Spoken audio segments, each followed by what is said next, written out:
Friday, gotta get Happy down. Friday. Good morning. You remember that song? Woo, woo, woo. Do you remember Rebecca Black singing Friday, Friday?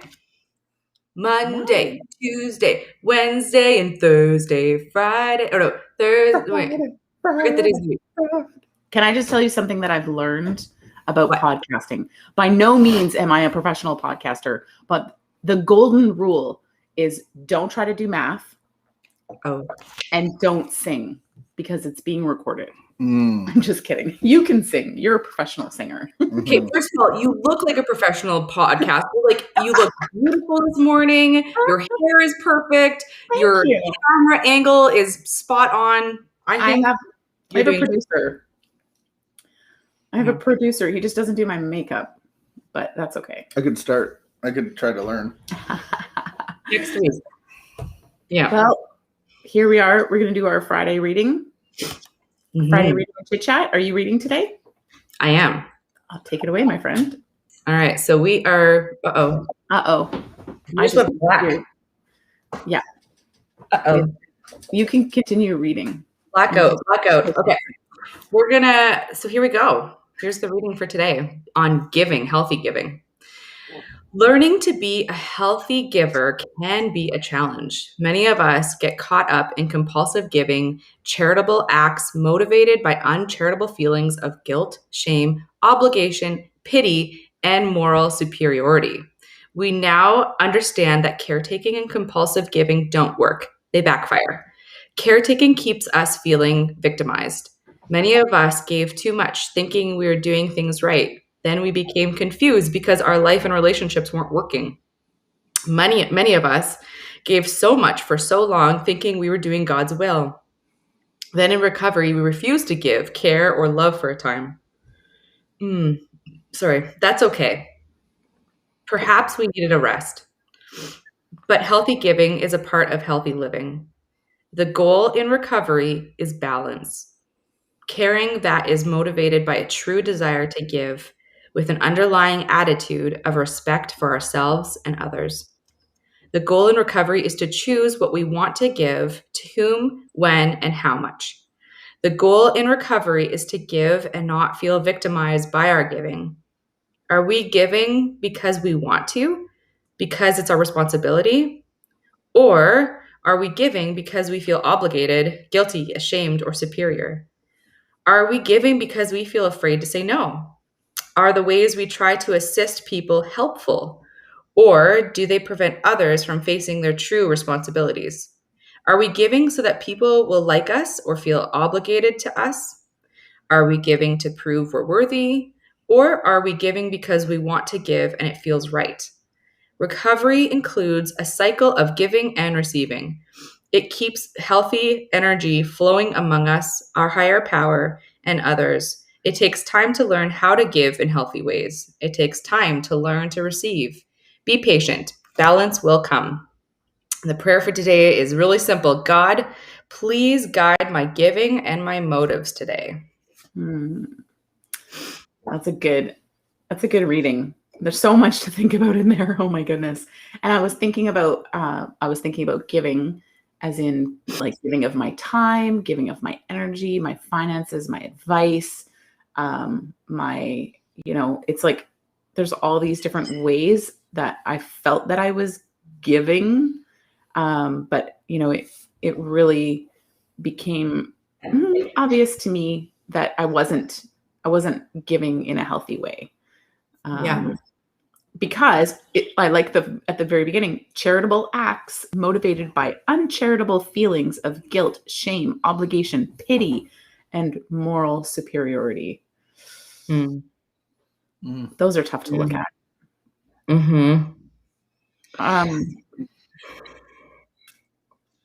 Last night I had a realization that, typically in my life, I run like hot or cold.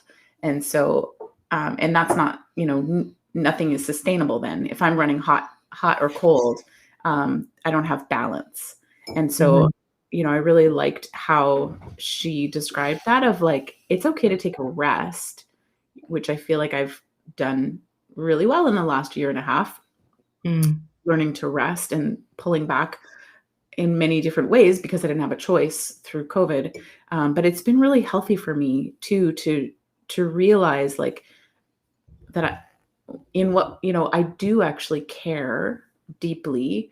And then like, what is my responsibility? And so she says the goal is balance, caring that is motivated by a true desire to give with an underlying attitude of respect for ourselves and others. And I think that was deeply lacking in my life sometimes. I think like a big thing for me that like stands out and that I really relate to in life is that I give myself a list of shoulds a lot. I should do that. I should call this person. I should do this. I should make that person a meal. I should. And all of my shoulds, I have to really evaluate them. Some of the things I really need to do. And sometimes I need to be, actually all days, I probably should be an adult. But like, there's responsibilities like that I need to do. That just are non-negotiables. But there's so many things that I put on my plate that are not helpful, and the things that I feel I should do that I probably shouldn't often cause chaos. My husband really loves to tell me about that. Like, and it depends. Like I can't control everything. I can't, I might not always make the right decision. I might do something that I maybe shouldn't have done. And that's life. That's human. Like we really got to forgive ourselves for that stuff. But I think the awareness piece is so key of just like starting to be like, should I do this? Should I not do this? What are my motives behind this? Why am I doing this? And ask those questions. It is. And it's also, I think, a way of manipulation. Like I've used manipulation through caregiving. To get what I want from somebody, I butter them up, like literally maybe even include butter in the process. Like it's very important for me to know if am I manipulating here and it's manipulation sounds always so gross to me. Like it always reminds me of Pinky and the Brain. What show was that from? Yeah. What shall we do tonight? What we always do. We take over the world and manipulate and control everything. It's not like that. It's so subtle. Like, and we're good people. It's not like we mean to do a lot of these things. But that's, I guess, the denial piece. And that's the piece where we don't really know. And then when we know, then we know. And we get to work. And in our daily reading, like pages 85 to 85 to 88, it says, at some point, maybe it's on page 84, but that like over time, as we develop our connection to God, we will just start to know intuitively like the right thought or action to take. And that would be like pertaining to ourselves, our own recovery, but then also pertaining to like, how do we interact with the world? And so for me, one of the practices that I've put into place in the last couple of months is even when I think I need to reach out to someone, because I've been very much a caretaker for much of my life, is I need to stop and ask God, like, God, should I reach out to this person? And one of the things that I realized in the last couple of months is that I use reaching out to other people as a form of distraction from like what's going on with me or the things that I actually should be taking care of in my own life, whether that be cleaning something in my house or doing some homework or spending time with God for myself. I'll reach out to another person. That's like my go-to instead of taking care of like first things first, taking care of the things that I need to take care of. And I've lived a terribly undisciplined life, undisciplined. And so my invitation to God lately is, you can discipline me, teach me discipline.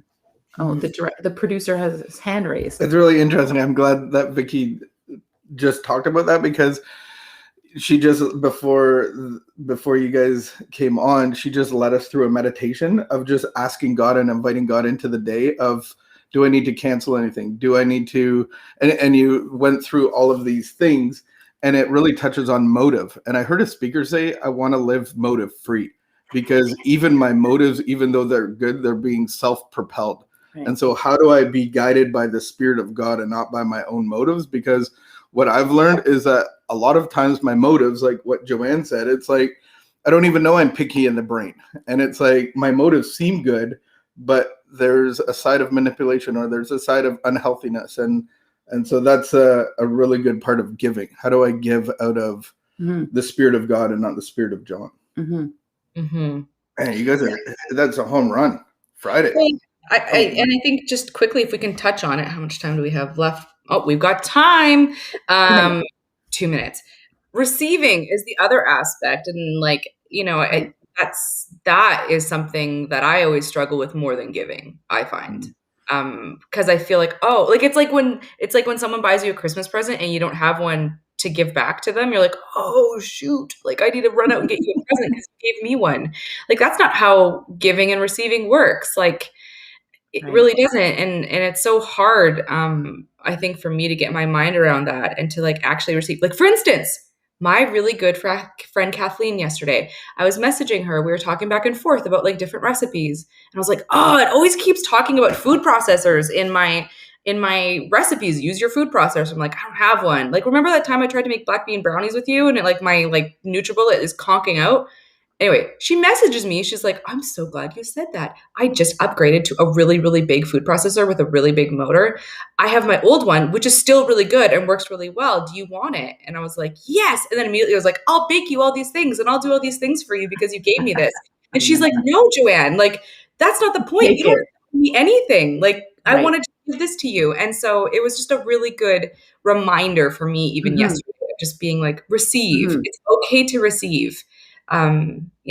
And to be really aware of where are we in that cycle, because really the ending paragraph of our reading today was recovery as a cycle of giving and receiving. And so maybe sometimes we were on just the receiving end of that cycle, or maybe sometimes we're on, the giving end of that cycle and unable to receive. And so it's really important to really just take time to slow down and ask ourselves, like, where am I in that cycle of giving and receiving?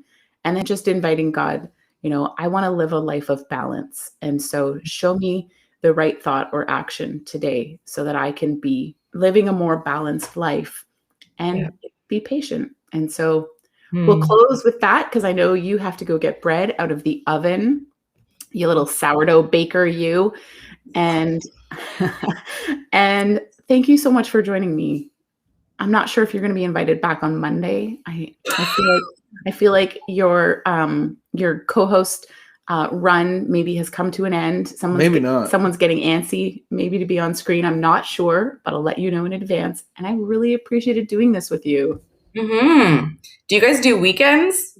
Do you do weekends? No. We could. No. You get the weekend off.